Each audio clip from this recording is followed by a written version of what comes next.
Vale, gracias por la presentación. Mi nombre es Ignacio de Godos, soy profesor en la Universidad de Valladolid y no he podido asistir presencialmente, me hubiera gustado mucho.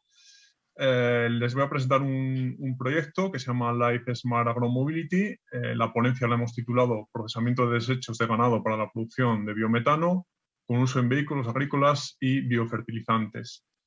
Antes de empezar, pues nada, agradecer a la red RITMUS, Red Iberoamericana de Movilidad Urbana y Transporte Sostenible, del programa CITED, pues por la invitación para esta ponencia, y en especial agradecer al profesor Luis Manuel Navas por la invitación y por todas las facilidades. Y también aprovecho para agradecer al personal técnico que facilita la conexión telemática.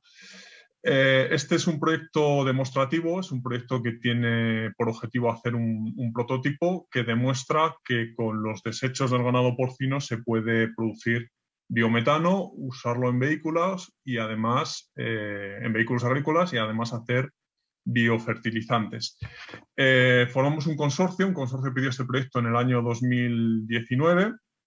El proyecto se pidió en esa convocatoria de la Comisión Europea, del programa LIFE, dentro de lo que es el subprograma Acciones por el Clima, acciones destinadas a minimizar la cantidad de gases de efecto invernadero que se emiten a la atmósfera.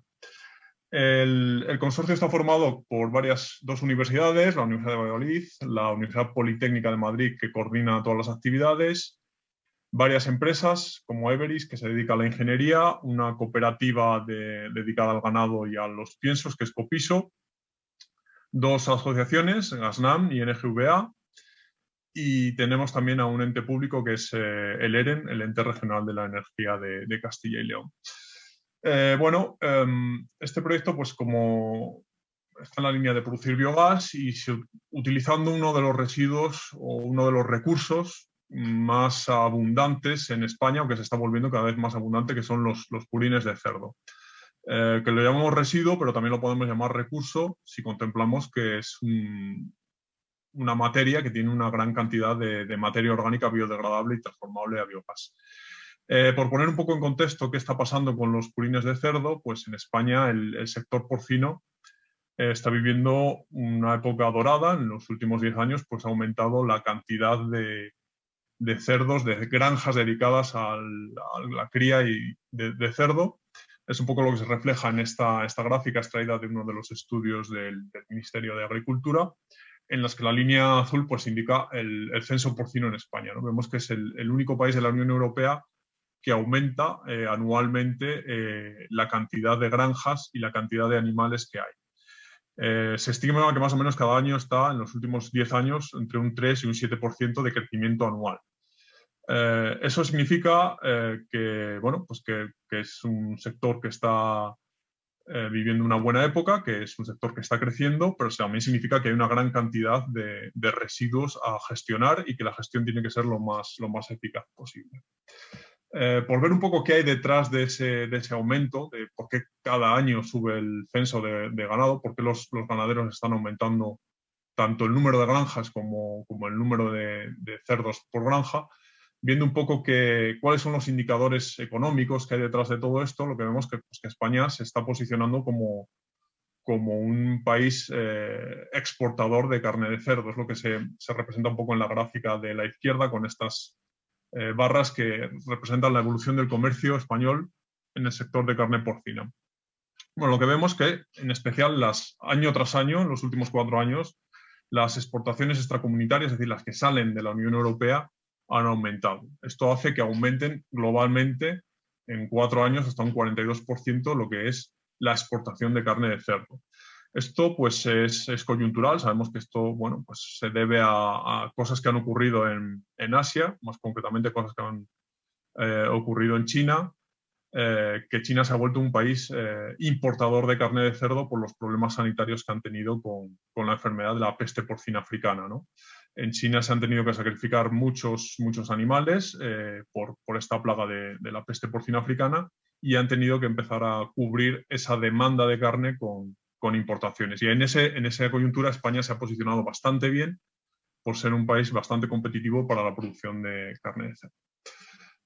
Más producción de carne de cerdo significa pues más purines de cerdo y, como digo, podemos contemplarlo tanto como un residuo como un recurso. Cuando lo contemplamos como un residuo vemos pues todas las problemáticas que hay y en concreto nosotros nos hemos centrado en este proyecto en una de las problemáticas que son las emisiones de gases de efecto invernadero.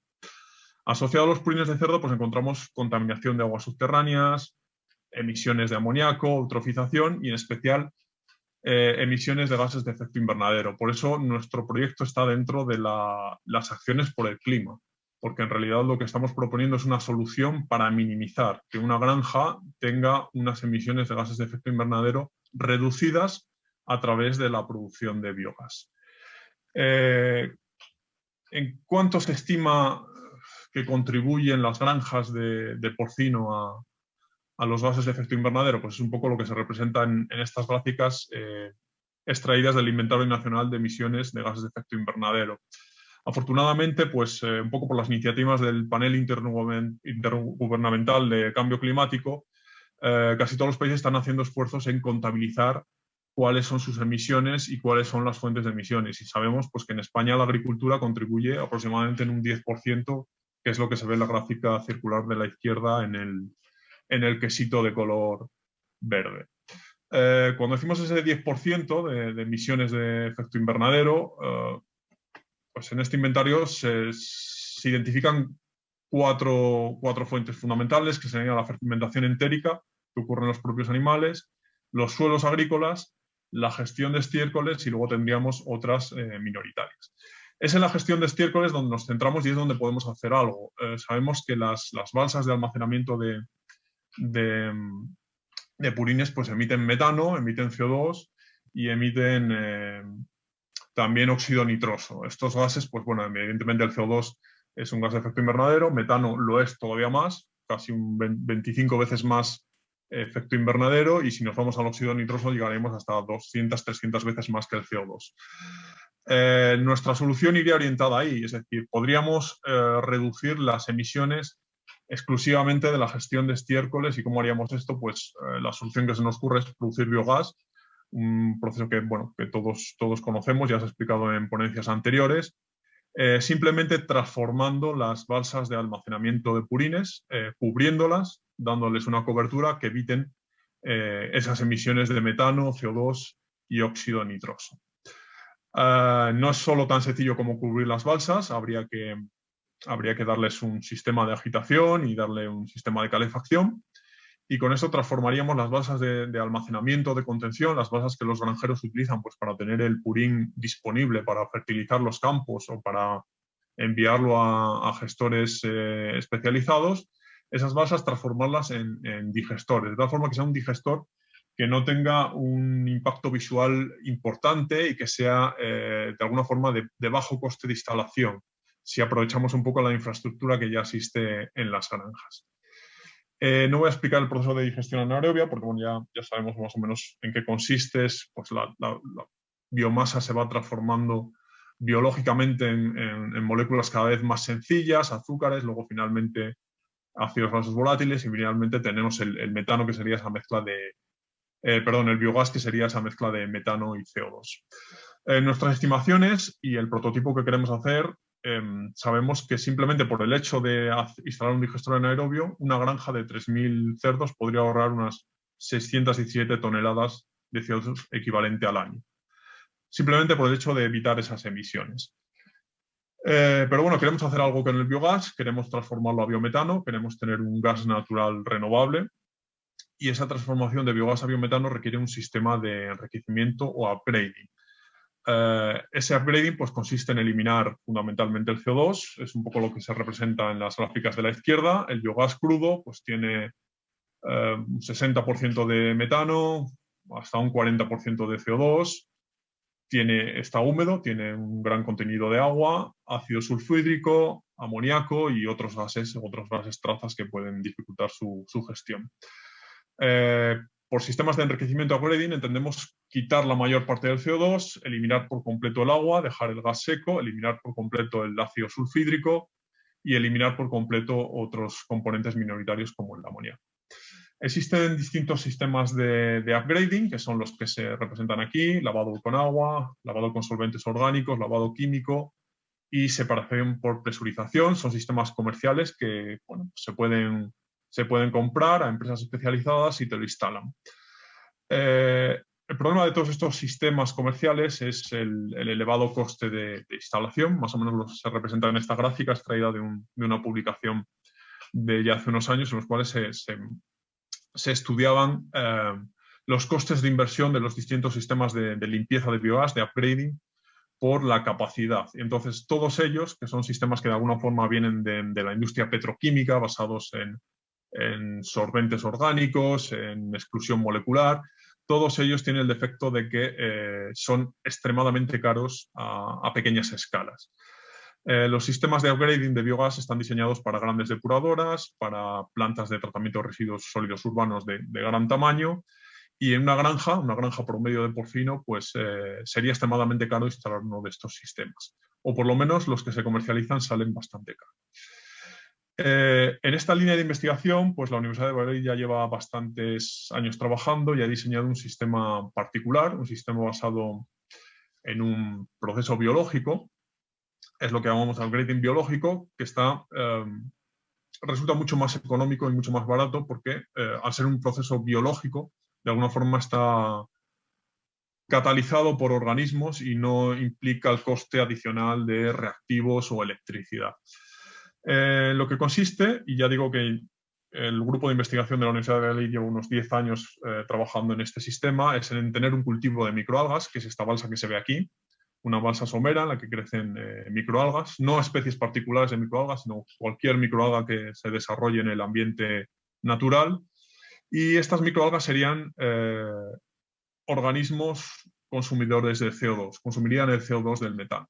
A esta balsa de microalgas se acopla una columna de burbujeo, que es este equipo que se ve aquí, y aprovechando la distinta solubilidad que tienen CO2 y metano, se pondrían en contacto, por una parte, el biogás procedente del digestor y, por otra parte, el medio de cultivo procedente de la balsa de microalgas. Como resultado, lo que se obtiene en la parte superior es biometano de alta calidad.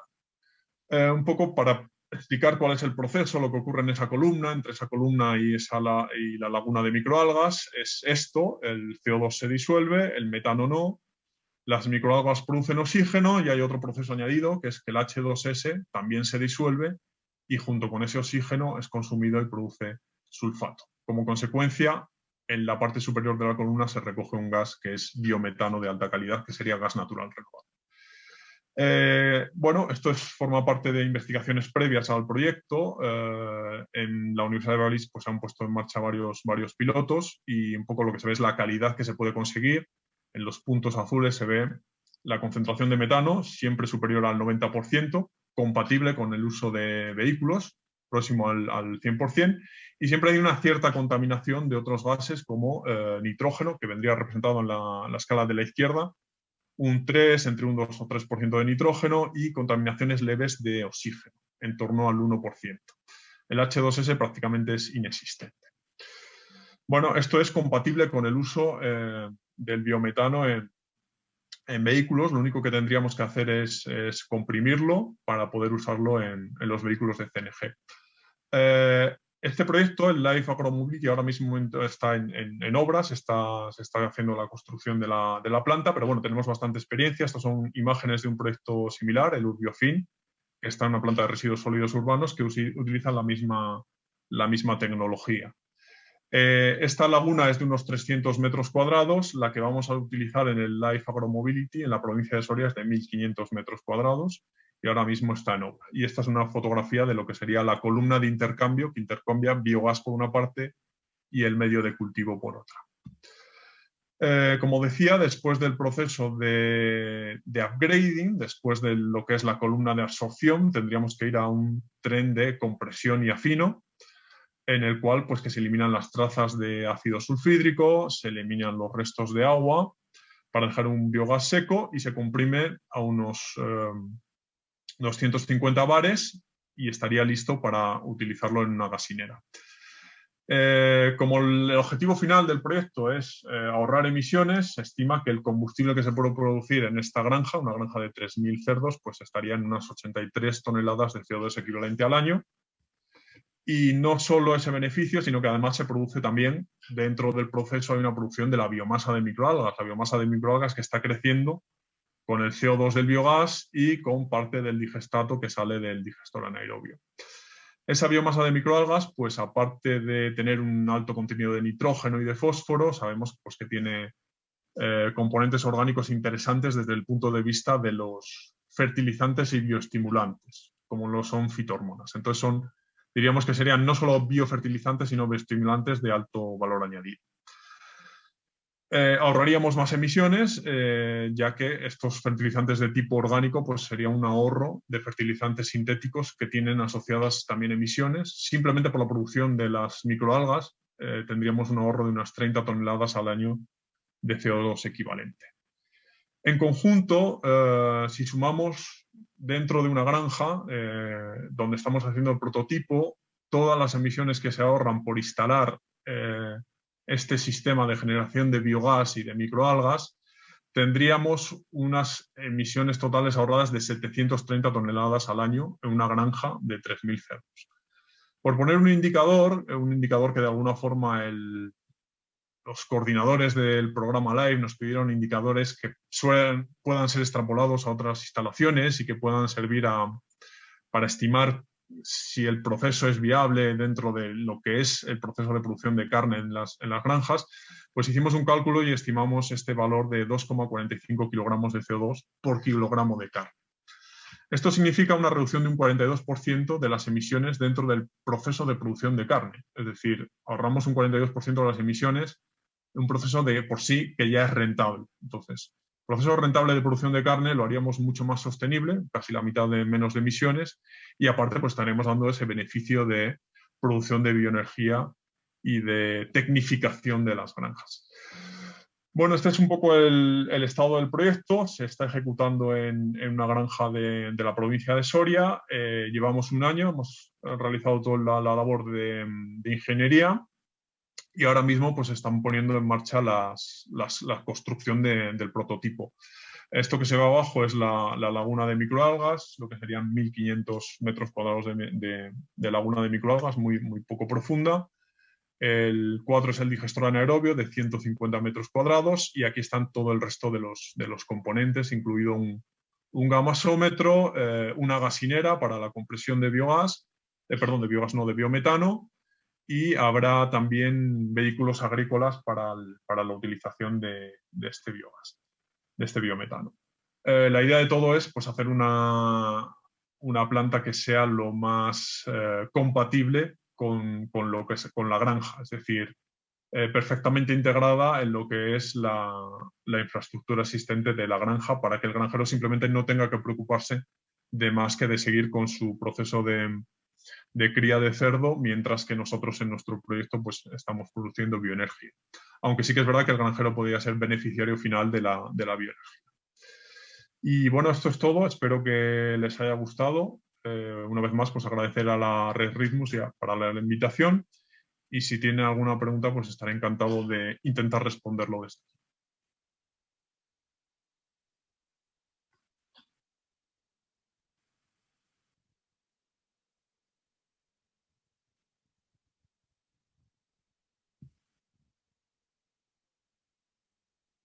Hola. Hola. Hola Ignacio, gracias por tu presentación. Ha sido muy ilustrativa, pero la pregunta que tengo es con referencia al tiempo de residencia en el cual el biogás y el cultivo de algas deben interactuar para poder perfeccionar la purificación. Se refiere al tiempo de residencia en la columna, es Sí. muy corto. Veamos, es el término de minutos, es muy corto, no sé darle el valor exacto. El parámetro clave en realidad no es el tiempo hidráulico, ni el tiempo hidráulico de residencia, ni el tiempo hidráulico, ni el tiempo de residencia del gas. La clave es los ratios de gas y líquido. El proceso como decía, se ha estudiado ya durante varios estudios, varias tesis doctorales, y más o menos para conseguir esto, que es lo que les mostraba en esta gráfica, que es más o menos lo que, no sé si lo están viendo ahora, un 95% de metano, lo que se necesita es ajustar los ratios de líquido-gas en torno al 1. Un metro cúbico de gas correspondiente a un metro cúbico de líquido. Y los tiempos de residencia son realmente cortos, son una cuestión de varios minutos, no llega a las horas. Y bueno, tenemos la suerte que son casi ya 10 años de investigación en este campo, con escalas prototipo, escalas laboratorio, y todos esos detalles técnicos, como también el uso de difusores, la longitud de la columna, parámetros operacionales, como utilizar cocorriente o cocorriente, todo eso ya se ha estudiado bastante y tenemos ya la experiencia previa tanto de pilotos como de laboratorio. Vale, gracias. Hola Ignacio, te habla María Elena de México. Mi pregunta es, ¿qué características deben tener las granjas para poder aplicar toda esta tecnología que nos has mostrado? ¿Cuántos animales? Si hay otro tipo de… Pensando en que fuera, por ejemplo, escalable en otros lugares. Sí, bien. Nosotros el prototipo lo estamos haciendo en lo que se llama una granja de cebo, es decir, una granja en la que los cerditos llegan con varios meses y engordan hasta que tienen unos 100 kilos, que son las granjas pues, como las más abundantes. Hay otro tipo de granjas, otro tipo de explotaciones de ganado, que son las de madres, en las cuales se crían los cerditos. Son las granjas de cebo las más adecuadas porque la concentración de materia orgánica en los purines es más elevada. En las granjas de madres, pues la concentración de materia orgánica es muy baja, 1 o 2%, y los digestores anaerobios son poco rentables.